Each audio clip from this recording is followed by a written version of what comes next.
আমি রুম্পা। এই তো বইমেলাতে আসলাম, অনেক সুন্দর পরিবেশ। গতবারের তুলনায় এবারের পরিবেশটা অনেক ভালো লাগলো। তবে একটা কষ্টের ব্যাপার কি, অন্য প্রকাশনী থেকে সবসময় বই কিনি, কিন্তু এবার না ঢুকতেই পাচ্ছি না, অনেক কষ্ট লাগছে। লাইনে অনেকক্ষণ দাঁড়ায় থাকলাম। আহ, বই অনেক রাইটারের বই পড়ি, তবে হুমায়ুন আহমেদ আমার অনেক বেশি পছন্দের। কিন্তু দুঃখের ব্যাপার হচ্ছে একটা বইও তারপর কিনতে পারিনি এখন পর্যন্ত আমি। তবে ঘুরছি, অনেক ভালো লাগছে, তবে চেষ্টা করবো যাওয়ার আগে কিনে যাব। হ্যাঁ, স্বপ্নের সিঁড়ি অনেক ভালো একটা প্রথম অনলাইন দেখলাম, যে থেকে আমার বাইরে অনেক কাজিনরা আসছে, ওরা চিল্লাচিল্লি করে। হ্যাঁ, ওদের এবার ইচ্ছা মতো বই অর্ডার দিয়ে কিনতে পারবে, ওদের জন্য অনেক ভালো হবে জিনিসটা। সো অনেক ভালো লাগছে। হ্যাঁ, আমি ওপেল, আমি ঢাকা বিশ্ববিদ্যালয়ে পড়ি।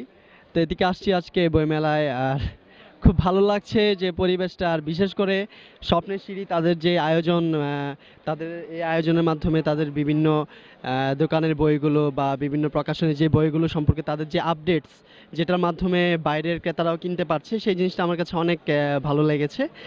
আর আশা করছি, এখন তো বই আমি খুব একটা কিনিনি, তবে সার্চে আছি যে বই কিনবো। আর আমার কাজিন একজন আছে, অপু, শেয়ার বিজনেস করছে, সে অনেকগুলো বই কিনবে।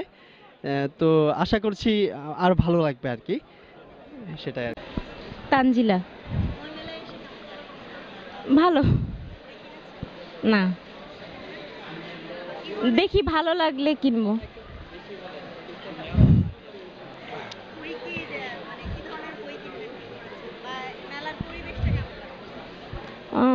পরিবেশ ভালোই, খারাপ না। আর দেখি পছন্দ যেটা হবে সেটাই কিনবো। আমার নাম জন। হ্যাঁ, আমি ইন করছি একটু আগে, দেখবো।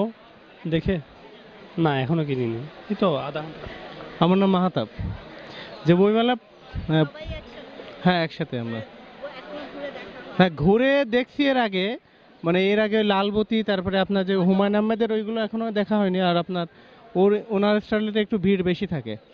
আর অন্যগুলো আপনার ছোটদের গোয়েন্দা বইগুলো দেখছি, ওগুলো মোটামুটি ভালো লাগছে। কবিতার বইটাই তো এবার বেশি আসছে আপনার, বেশিরভাগ। আর পরিবেশটা আপনার ভালো আছে এই আর কি। সহজে এখনো খুঁজে পাইনি, বুঝছেন, এখনো তো সময় আছে। আর আমরা তো ছেলে, একদম লাস্ট পর্যন্ত, আমরা লাস্টের দিন বেশি মজা করি আর কি। হ্যাঁ, উৎসবের মতো এটা, জাস্ট প্রতি বছরের যে উৎসবটা, এখানে আসলেই বেশি মজা লাগে এই আর কি, মানে বই কিনে দিতে। ঠিক আছে, থ্যাংক ইউ।